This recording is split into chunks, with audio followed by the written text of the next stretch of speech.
Bismillahirrahmanirrahim. Assalamualaikum warahmatullahi wabarakatuh. Perkenalkan, nama saya Siti Rehana, CGP dari Kabupaten Goa, dari SMA IT Alfitian School Goa.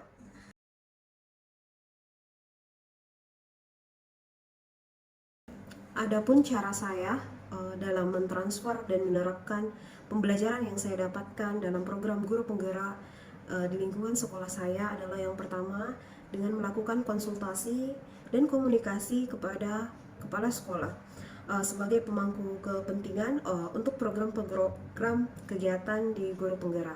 Yang kedua adalah tentunya saya akan mensosialisasikan setiap pembelajaran yang saya dapatkan dalam pendidikan guru penggerak.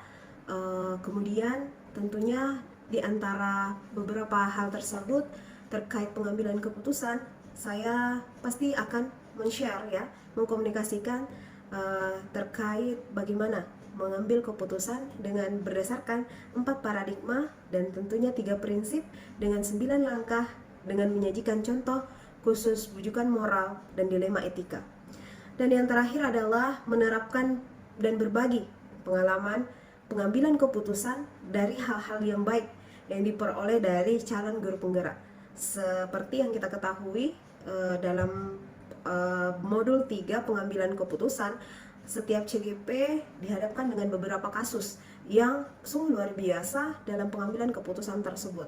Nah, hal ini bisa kita saling sharing kepada pihak sekolah dan tentunya rekan-rekan sejawat bagaimana pengambilan keputusan berbasis dengan langkah-langkah yang sebaiknya kita lakukan untuk mengambil keputusan yang paling tepat dari suatu permasalahan atau kasus yang kita hadapi.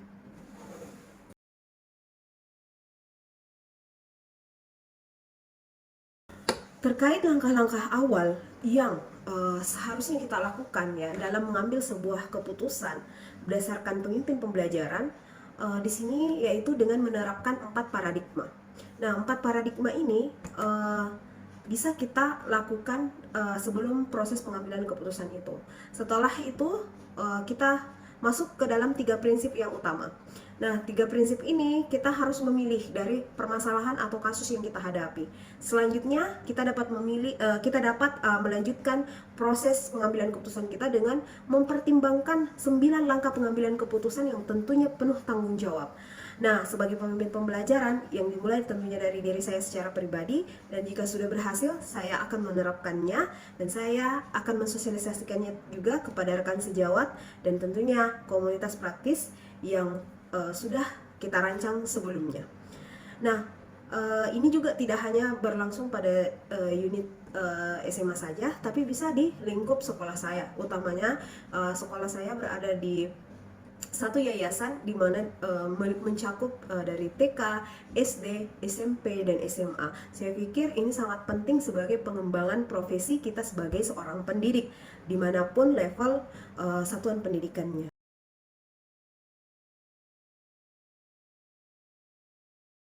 Nah, saya berusaha untuk mulai menerapkan langkah-langkah tersebut, paradigma maupun prinsip tersebut dalam pengambilan keputusan saya.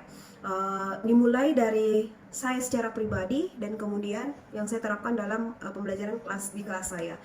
Utamanya saya sekarang mengampu kelas akhir ya, kelas 12. Nah, di sini saya bisa mengaplikasikan ilmu tersebut kepada anak-anak saya, terutama dalam pengambilan keputusan mereka dalam melanjutkan pendidikan mereka ke jenjang lebih tinggi, yakni perguruan tinggi.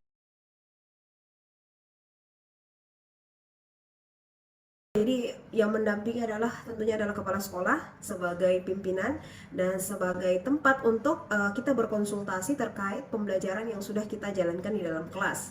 Nah, yang kedua adalah rekan-rekan sejawat kita. Rekan-rekan yang sejatinya adalah tempat kita berkomunikasi, saling sharing pengalaman serta saling